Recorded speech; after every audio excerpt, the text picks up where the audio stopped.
Y se produce entonces la tradicional contradicción entre estos derechos del hombre, los derechos humanos, que protegen al niño, al adolescente, a la familia, a la madre, pero también protegen la libertad de expresión.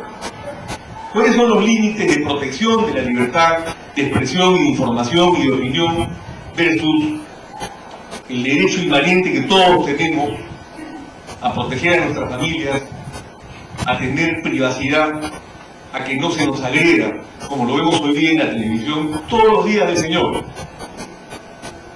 ¿Cuáles son los límites entre el derecho al honor y el derecho a la libertad de expresión? Por denunciar la situación de las ONG que no rendían cuentas, a mí se me hicieron 3 juicios por difamación, que felizmente he ganado el tercero hace poco en la Corte Suprema. Y he podido estar muy de cerca siguiendo los conceptos que acompañan a este antiguo debate: el derecho al honor frente al derecho a la libertad de expresión. Se podría, en este caso que yo escribo, decir que yo había difamado porque fue al Congreso a decir cosas rigurosamente comprobadas en la Agencia Peruana de Cooperación Internacional y a pedir que se controle a las ONGs en cuanto al dinero que reciben exonerado de impuestos del exterior, porque esos impuestos que dejan de pagar son fuentes de ingresos de todos los peruanos. No olvidemos jamás que el Estado es nuestro, existe al servicio de nosotros, no para que nosotros, en la tesis fascista o nazi, estemos al servicio del Estado. Y por lo tanto, ese dinero recaudado es dinero que debe servir para el bienestar de toda la población. Y en consecuencia, si una ONG no paga impuestos, como que no paga impuestos a la renta, que significa un 30% de cantidades millonarias, decenas, cientos de millones de dólares, tienen que rendir cuentas al país de lo que hacen. Sin embargo, por presión política se ha impuesto ahí la política del secreto, gracias al Tribunal Constitucional, que no ha logrado eliminar del todo muchas de las cosas que yo propicié en la ley de control de las ONGs, lo cual, repito, me dio 3 juicios por difamación ganados limpiamente, pero ha permitido por lo menos que la opinión pública y que ciertas ONGs tengan que rendir cuentas. Esto es parte del problema de los medios de comunicación. Una cosa es la libertad y otra definitivamente es el libertinaje. Y si bien todos los tratados, todos los pactos internacionales consagran aquellas cosas que Lucho Solari ha descrito con tanta precisión en su magnífica conferencia, no es verdad que estas normas de carácter internacional, porque además son normas locales, son normas peruanas, en la medida en que cuando un tratado es aprobado por el Congreso se convierte en norma al interior del país. Y la Declaración Universal de los Derechos Humanos, el Pacto Internacional de los Derechos Económicos, Sociales y Culturales, todos son parte de la legislación peruana y están de una u otra forma insertos en la Constitución de Perú. Entonces, desde el punto de vista legal, la familia, el niño, el adolescente, la mujer, todos estamos protegidos. Pero sabemos bien que esta protección es papel, que de repente ni siquiera está pegado a una pared, pero que en la práctica no se ejerce como se debería ejercer. Falta, y me parece por eso muy importante, este foro convocado por ustedes. Tenemos que ver la mejor forma, y ahora mejor aún que estamos cambiando de la mano el Consejo por la Paz, con el Consejo Nacional de Mujeres y todas las instituciones que integran el Consejo por la Paz. Tenemos que buscar, repito, de las cuales carecemos ahora, formas de control de los medios de comunicación, que no significa coartar la libertad de expresión, y mucho menos, sino que por lo menos se cumplan las regulaciones existentes. Por ejemplo, la Ley de Radio y Televisión, la número 28278, sobre esta ley el Consejo por la Paz hizo varios foros cuando estaba en debate y trajimos invitados del extranjero para ver legislación comparada. ¿Qué dice la ley? Dice en el inciso A del artículo 2, principios para la prestación de los servicios de radiodifusión. A. La defensa de la persona humana y el respeto a su dignidad. Yo les pido, iba a pedir un minuto de silencio.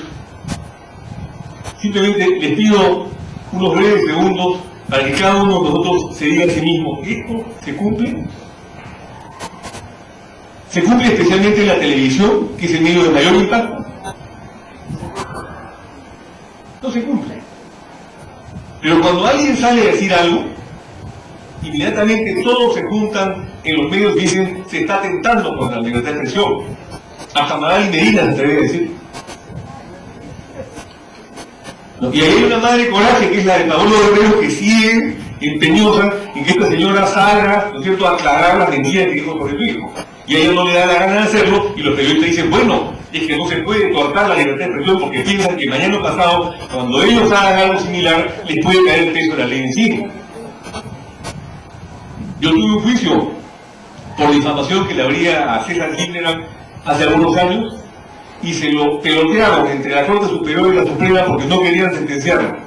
Al final, prescribió, de conformidad con el código, cuando transcurre un número de años que es mayor, tratándose de una persona de menos de 65 años, la pena más la mitad de la pena, el juicio simplemente se declara prescrito. Y tuve, porque eso me trae siempre a Ana Frank de regreso, sin que yo moviera un dedo,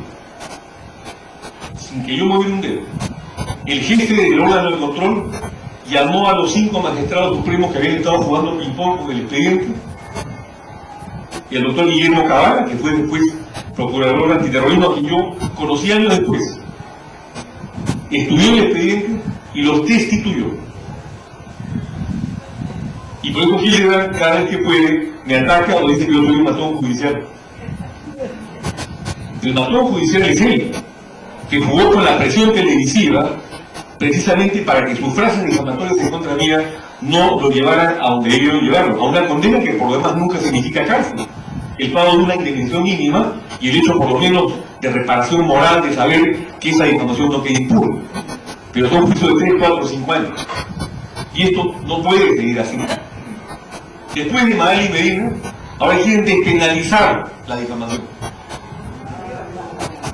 Y las reparaciones civiles a Magali Medina, que gana $50.000 al mes, ¿qué le importa pagar 100.000 soles y seguir difamando? Es increíble, pero esa es la situación en la que estamos, y sobre esto yo la comprometo a mí y a ustedes, tenemos que hacer algo. No podemos quedarnos detenidos.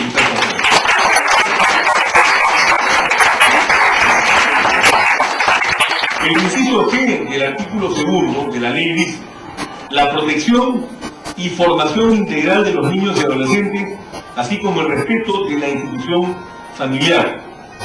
El H dice: la promoción de los valores y la identidad nacional. Por amor de Dios, no tenemos esto en los canales de televisión o en las radios. Absolutamente un saludo a la bandera. Y finalmente, y sobre esto voy a extender un poco más, se habla del respeto al código de normas éticas. Cada medio de comunicación debe tener por ley un código de normas éticas. Yo me pregunto, ¿qué ocurre con el artículo 35 de la ley que señala: los códigos de ética de los servicios de radio y televisión deben ser remitidos al Ministerio de Transportes y Comunicaciones y puestos en conocimiento del público? ¿Alguno de ustedes conoce el código de ética de Canal 5? Yo no lo conozco. Pero no solamente eso. En el reglamento, cuando se habla del código de ética, dice publicidad del código de ética.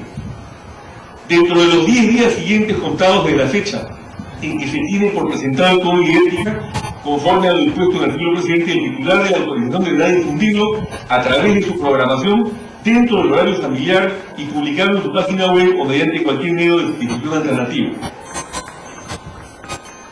¿Dónde están estos códigos de ética? Deberíamos estar abrumados por los códigos de ética de todos los canales de televisión y de todas las radios del Perú, ¿no es cierto? Yo he hecho hasta una encuesta sobre el tema, nadie conoce estos códigos de ética. Pero el código de ética, que nadie conoce, está vinculado a otro tema fundamental: al horario familiar. La ley en su artículo 40 dice: horario familiar. La programación que se transmita en el horario familiar debe evitar los contenidos violentos, obscenos o de otra índole que puedan afectar los valores inherentes a la familia, a los niños y adolescentes. Ojo, este horario es el comprendido entre las 06 horas y las 22 horas.